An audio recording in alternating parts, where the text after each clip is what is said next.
তোকে কত করে বললাম আমার বিয়ের সব গয়না তোর জন্য রাখা হয়েছে, তাও নতুন গয়না গড়াতেই হবে। উফ মা, তোমার ওসব গয়না এখন এসব আর চলে না। তুই চুপ কর, খাঁটি সোনার গয়না বুঝলি, এখন আর এসব কোথায়, সবেতেই তো ভেজাল। মা তুমি কিছুই জানো না, এমপিপি জুয়েলার্স নামেই তো ভরসা। চল দেখি কেমন সব গয়নাগাটি।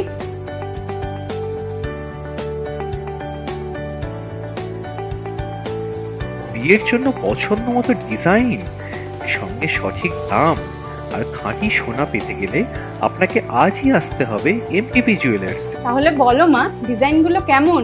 ঠিক জায়গায় এসেছি তো? আমি তো আগেই জানতাম, তোর সাথে মজা করছিলাম। চল একটা সেলফি তুলি, তোর বাবাকে পাঠাবো। এমপিপি জুয়েলার্স, ঐতিহ্য যা আজও বহমান। आखिरकार पश्चिम बंगाल में बहुप्रतीक्षित त्रिस्तरीय पंचायत चुनाव की घोषणा हो गई है। राज्य के नवनियुक्त चुनाव अधिकारी राजीव सिन्हा ने पंचायत चुनाव की तारीख का औपचारिक रूप से ऐलान किया। दरअसल राज्य में आगामी 8 जुलाई को एक ही चरण में पंचायत चुनाव होंगे। नामांकन दाखिल करने की अंतिम तारीख 15 जून है, जबकि नामांकन वापस लेने की आखिरी तारीख 20 जून निर्धारित की गई है और 11 जुलाई को मतगणना होने की संभावना है।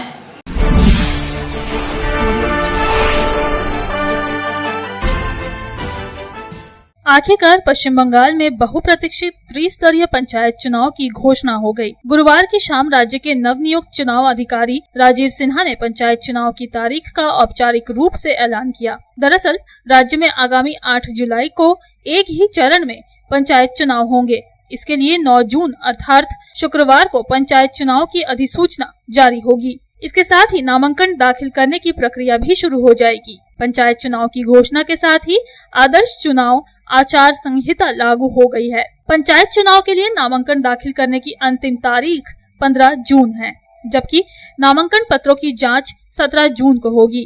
नामांकन वापस लेने की आखिरी तारीख 20 जून निर्धारित की गई है, जबकि त्रिस्तरीय पंचायत चुनाव के लिए 8 जुलाई को वोट डाले जाएंगे। 11 जुलाई को मतगणना होने की संभावना है। सेंट्रल पैरामिलिट्री फोर्स की सुरक्षा के बीच पंचायत चुनाव करवाने के सवाल पर राज्य के चुनाव अधिकारी राजीव सिन्हा ने कहा कि अभी सिर्फ चुनाव की तारीख की घोषणा की गई है।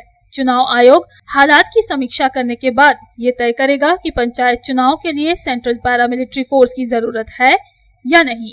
पंचायत चुनाव के लिए उम्मीदवारों द्वारा ऑनलाइन अथवा व्हाट्सएप पर नामांकन दाखिल करने के सवाल पर चुनाव अधिकारी राजीव सिन्हा ने कहा कि इस पर भी अभी कोई निर्णय नहीं लिया गया है। पंचायत चुनाव को लेकर जो भी प्रस्ताव मिले हैं उस पर चर्चा करने के बाद ही निर्णय लिया जाएगा। गौरतलब है कि राज्य में पंचायत चुनाव एक ही चरण में करवाने को लेकर विपक्षी राजनीतिक दल सहमत नहीं थे। इसके साथ ही पिछले पंचायत चुनाव में हुई भारी हिंसा का हवाला देकर विपक्षी राजनीतिक दलों ने सेंट्रल पैरामिलिट्री फोर्स की निगरानी में पंचायत चुनाव करवाने की मांग की थी, लेकिन राज्य के निर्वाचन कमीशन ने जिस तरह से एक ही चरण में पंचायत चुनाव करवाने का निर्णय लिया है, उसे देखकर ये देखना दिलचस्प होगा कि विरोधी राजनीतिक दल क्या रुख अपनाते हैं। विपक्षी राजनीतिक दलों को राज्य पुलिस पर भरोसा नहीं है, इसीलिए उन्होंने सेंट्रल पैरामिलिट्री फोर्स की तैनाती की मांग की है।